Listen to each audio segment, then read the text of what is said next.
Voici le tout nouveau Hyundai Kona de seconde génération qui repositionne le constructeur coréen dans la catégorie des petits crossovers citadins où sont présents tous les constructeurs du marché sans exception, du Renault Captur jusqu'au Ford Puma en passant par le Peugeot 2008, le Citroën C3 Aircross ou encore son cousin le Kia Niro qui vient lui aussi de passer à une nouvelle génération. Alors, pour ce retour, eh bien, le Kona, il prend beaucoup de masse par rapport à l'ancien modèle. La longueur, elle est désormais à 4,35 m, c'est 16 cm de plus que le précédent modèle et ça positionne quasiment le Kona au niveau des SUV familiaux du segment supérieur. Bon. Alors, sur le plan du design, il y a beaucoup de différences aussi avec l'ancien qui ressemblait au niveau de sa face avant un petit peu à du Citroën, c'était assez bizarre. Ici, c'est assez simple. Vous prenez la silhouette de son grand frère, le Tucson, avec ces mêmes effets au niveau des flancs de la voiture qui sont très travaillés. On a des courbes un peu partout. Là, regardez là, ce flanc qui est très travaillé lui aussi. Donc, c'est à peu près la même silhouette. On retrouve aussi cette tendance qui est une tendance de fond dans le marché automobile actuel. Alors c'est Bugatti avec la Chiron qui avait relancé cette mode du bandeau lumineux intégral à l'arrière. Depuis, de très nombreux constructeurs ont repris ce petit gimmick de style, et notamment Hyundai qui adore mettre sa bande lumineuse sur toute la longueur sur ses nouveautés. Mais la nouveauté aussi sur ce nouveau Kona de deuxième génération, eh bien, c'est que ce bandeau lumineux intégral, il est aussi présent à l'avant, comme d'ailleurs sur l'utilitaire Staria, qui avait aussi ce petit gimmick de style. Bon, ça a clairement le mérite d'être original, ça ne ressemble pas aux autres véhicules de la catégorie, et nous, on aime bien. Ça a le mérite d'être créatif, de se différencier des autres modèles, donc voilà, pourquoi pas. Sous le capot maintenant, alors là vous voyez, il n'y a pas de calandre ici, c'est normal parce que là c'est la version 100% électrique qui conserve à peu près les mêmes groupes motopropulseurs que l'ancienne mouture du Kona. On a le choix entre deux moteurs électriques, l'un de 155 chevaux qui est accouplé à des batteries d'une capacité de 48,4 kWh, qui permet théoriquement une autonomie aux environs des 340 km. Et on peut aussi opter pour un plus gros moteur électrique d'une puissance de 218 chevaux, qui permet théoriquement d'atteindre une autonomie maximale de 490 km avec des batteries de 65,4 kWh. Au niveau de la capacité de charge, on peut aller jusqu'à 103 kW sur de la charge rapide, ce qui permettra de refaire quasiment un plein complet en à peu près 40 minutes. Donc voilà, c'est dans la moyenne au niveau des voitures électriques comme ça. Et il y a d'autres options mécaniques et d'autres aussi styles proposés avec la voiture. C'est pour ça qu'on va passer tout de suite à un autre modèle.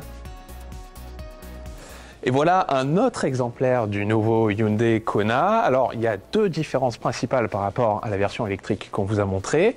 La couleur est différente, bien sûr. Mais c'est surtout ici, sur le plan esthétique, on a le fameux nouveau kit N-Line qui permet, comme c'est un peu partout ailleurs sur le marché, de faire croire que c'est une voiture un petit peu plus sportive.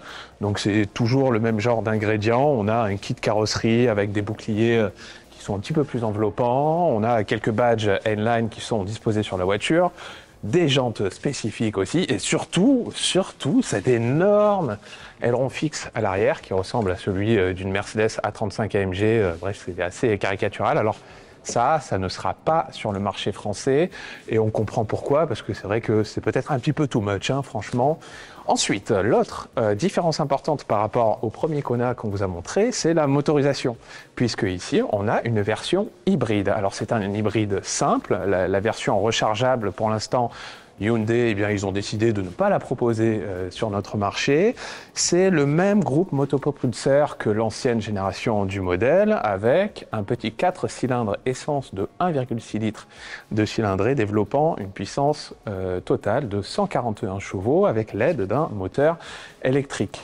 Bon, allez, passons maintenant à l'intérieur de la voiture. Et là aussi, c'est une des nouveautés les plus intéressantes, puisque si l'extérieur est assez spectaculaire, c'est le cas aussi de l'intérieur, avec eh bien, on n'y échappe pas, hein, évidemment, aux grands écrans de l'habitacle. Ici, on a deux grandes dalles numériques qui mesurent toutes les deux 12,3 pouces de taille et l'ambiance générale est très moderne à la fois, mais en même temps, petite surprise, c'est qu'on garde quand même pas mal de boutons physiques. Chez Hyundai, visiblement, ils n'ont pas voulu tout concentrer sur les écrans et franchement, je pense que c'est une idée qui n'est pas trop mauvaise dans l'absolu.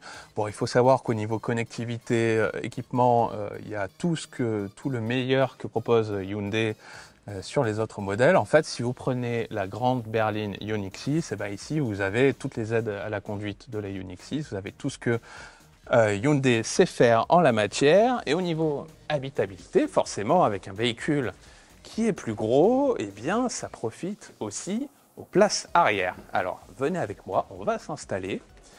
Et donc, on a des sièges arrière qui sont, eh bien, assez généreux en espace. À savoir que là, on a le siège avant qui est en position un petit peu reculée.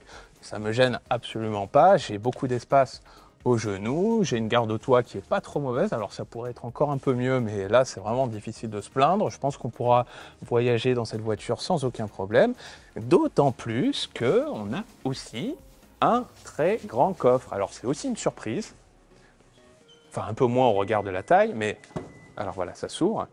On a 466 litres de volume. C'est quasiment le plus grand coffre dans la catégorie. Le Renault Captur fait encore un poil mieux, mais il triche un peu avec sa banquette arrière qui est coulissante. Ici, sans banquette arrière coulissante mise en avant, eh bien, donc on a plus de volume que sur un Peugeot 2008, que sur à peu près tous les véhicules de la catégorie. On a une banquette arrière qui est rabattable et on a voilà, un véhicule qui a des capacités intérieures franchement intéressantes dans la catégorie.